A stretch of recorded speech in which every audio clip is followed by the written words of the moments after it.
Hello friends, आप सभी का स्वागत है मेरे YouTube channel Hindi learning in easy way पर। दोस्तों, पिछली वीडियो में हमने वर्ण विचार का आधा भाग यानी कि स्वर के विषय में पढ़ा था। आज हम आधे भाग यानी कि व्यंजन के विषय में जानेंगे। स्वर क्या होते हैं, व्यंजन क्या होते हैं, जब तक हमारा क्लियर नहीं होगा, टॉपिक क्लियर नहीं होगा, तब तक हम पूरी तरह से भ्रमित होते रहेंगे। और भ्रमित नहीं होना है तो टॉपिक क्लियर होना होगा, क्योंकि रटने से आप कभी भी याद नहीं कर सकते।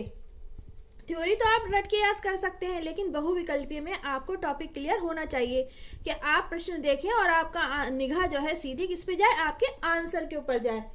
चलिए वीडियो को आगे बढ़ाते हुए व्यंजन के विषय में जानते हैं। व्यंजन स्वर क्या थे? जो बिना किसी की सहायता से बोले जा सकते हैं, उन्हें हम स्वर कहते हैं। और वे ध्वनियां जो बिना स्वरों की सहायता के लिए उच्चारित नहीं हो सकती। क्या बिना मतलब इन्हें स्वर की सहायता चाहिए ही चाहिए, तो ये क्या है? ये व्यंजन कहलाती हैं। जैसे क और आ, क ये स्वर है, ठीक है। छोटे आ से अनार क्या है? हमारा स्वर है। का के साथ ये मिलेगा तो क्या बनेगा? क। व्यंजन के प्रकार जो निम्न प्रकार से हैं। सबसे पहले हम पढ़ेंगे स्पर्श व्यंजन। जिन व्यंजनों के उच्चारण में जीवा जीवा यानी कि जबान का कोई जीव का कोई ना कोई भाग मुख के किसी ना किसी भाग से क्या है? स्पर्श करता है, वह स्पर्श व्यंजन कहलाते हैं। ये कहाँ से होते हैं? ये का से लेके माँ तक होते हैं। कितने होते हैं? 25 होते हैं। स्पर्श व्यंजन कितने होते हैं? 25 होते हैं। प्रश्न यही बनेगा कि स्पर्श व्यंजन क्या होते हैं।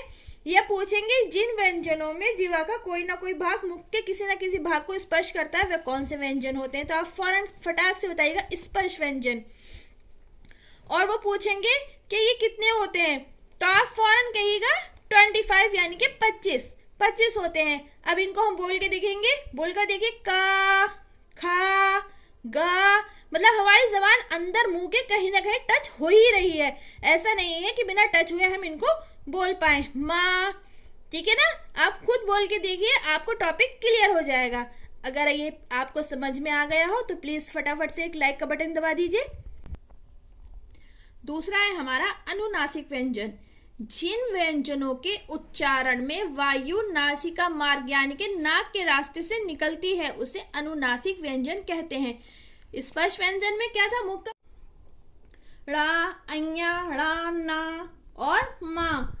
बोलने पे आपको खुद पता चलेगा कि नाक से हमारा क्या है? आवाज आ रही है, साउंड आ रहा है। तो ये हमारे कौन से व्यंजन है? अनुनासिक व्यंजन है। कौन कौन से?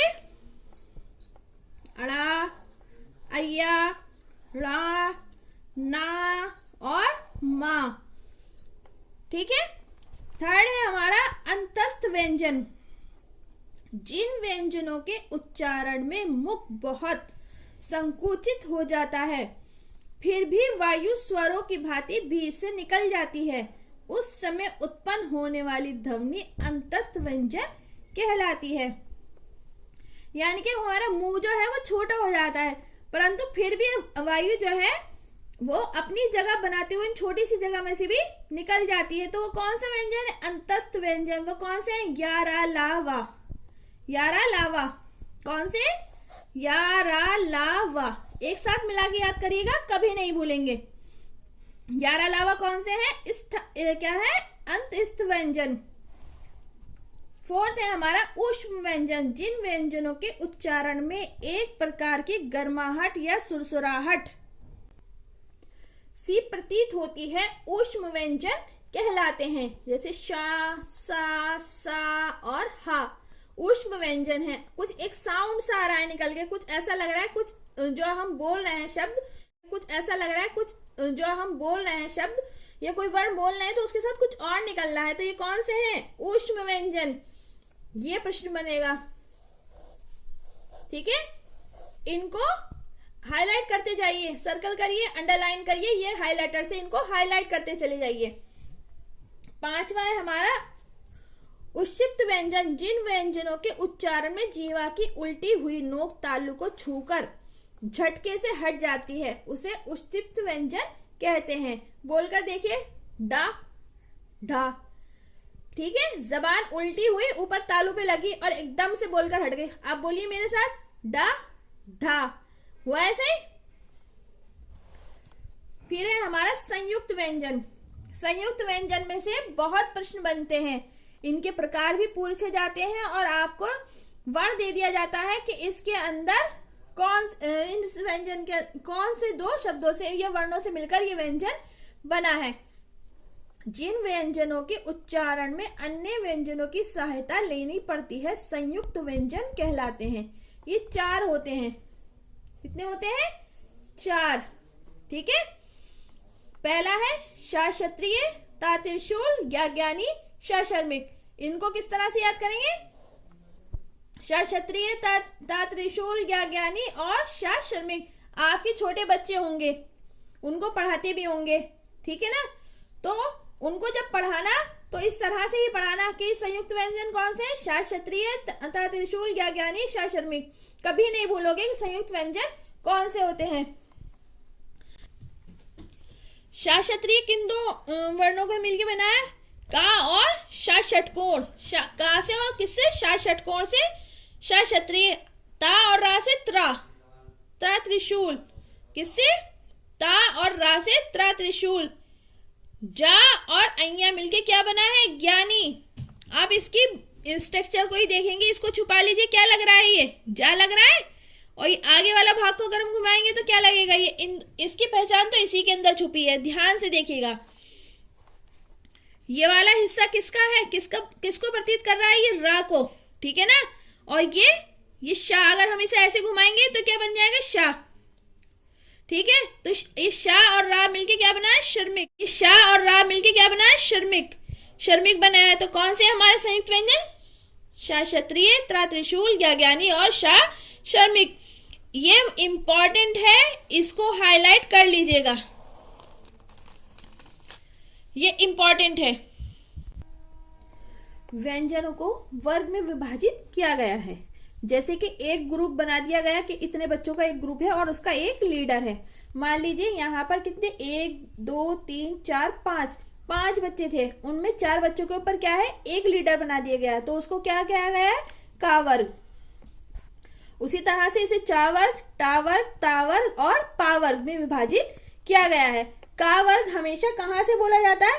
कंठ से, अंदर से आवाज निकलती है। क ख ग घ ड़ निकल रही है, अलग से आवाज, बिल्कुल अंदर कंठ से आवाज निकल रही है।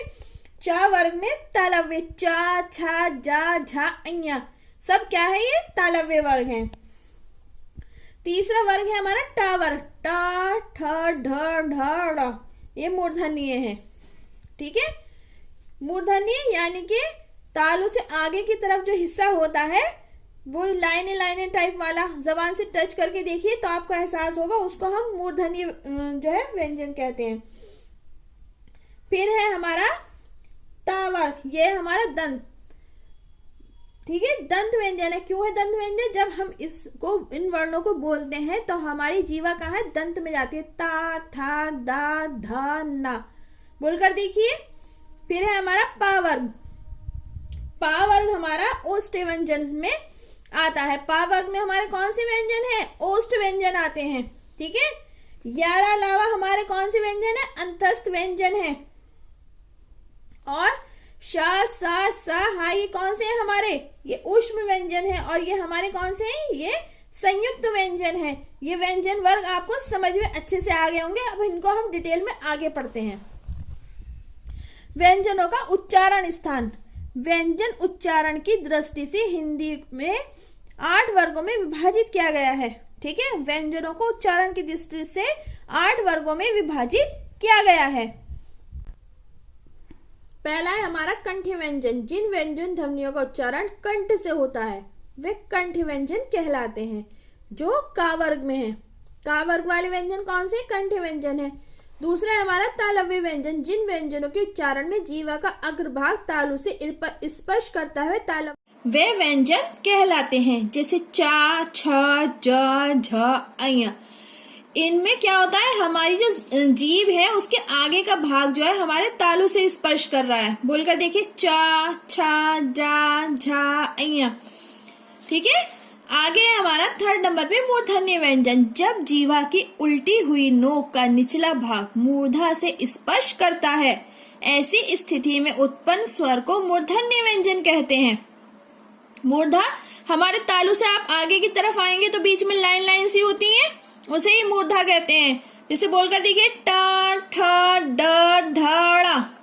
बोल है हमारी जुबान घूमती है, उसके पिछला हिस्सा जो है उससे आके मूर्धा से स्पर्श कर रहा है, तो ये हमारे कौन से व्यंजन है? मूर्धन्य व्यंजन है। चौथा है हमारा दंती व्यंजन। जिन व्यंजनों के उच्चारण में जीवा की नोक ऊपरी दांतों को स्पर्श करती है, दंत व्यंजन कहलाते हैं। बोलकर देखिए ता था दा धा सा। इसमें हमारी जो जीभ है उसके नोक जो है ऊपर के दांतों को स्पर्श कर रही है। ये आपको अच्छे से समझ में आ गया होगा। अब आगे बढ़ते हैं। पांचवा है हमारा ओष्ठ व्यंजन। जिन व्यंजनों के उच्चारण में दोनों ओष्ठों द्वारा श्वास का अवरोध होता है, ओष्ठ व्यंजन कहलाते हैं। ये कौन से हैं हमारे? पा वर्ग वाले, पा फा बा भा मा। जब हम इन वर्णों का या इन व्यंजनों का उच्चारण करते हैं तो हमारे दोनों ओष्ठ आपस में मिल जाते हैं, तो हमारे श्वास में क्या होता है? अवरोध होता है। छठा है हमारा दंत ओष्ठ व्यंजन। जिन व्यंजनों के उच्चारण में निचला ओष्ठ दांतों को स्पष्ट करता है, दंत ओष्ठ व्यंजन कहलाते हैं। वो कौन सा है हमारा? वाह। वाह हो रहा है। निचला ओष्ठ जो है हमारा जो है वो दांतों को स्पष्ट कर रहा है, वाह।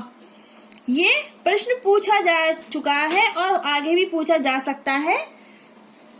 अंत में मैं आप लोगों से यही कहना चाहूंगी कि वीडियो को स्किप मत कीजिएगा, क्योंकि इसमें से 2 से 3 प्रश्न पूछे जा सकते हैं। बहुत इम्पोर्टेंट टॉपिक है और हमारे लिए तो एक एक नंबर भी अत्यधिक महत्वपूर्ण है, क्योंकि एक एक नंबर से आर्य पार की स्थिति पैदा हो जाती है। वीडियो को ध्यान से देखेंगे तो आपको कुछ भी याद करने की जरूरत नहीं पड़ेगी और पूरा टॉपिक क्लियर हो जाएगा और परीक्षा कक्ष में बैठकर आप भ्रमित नहीं होंगे।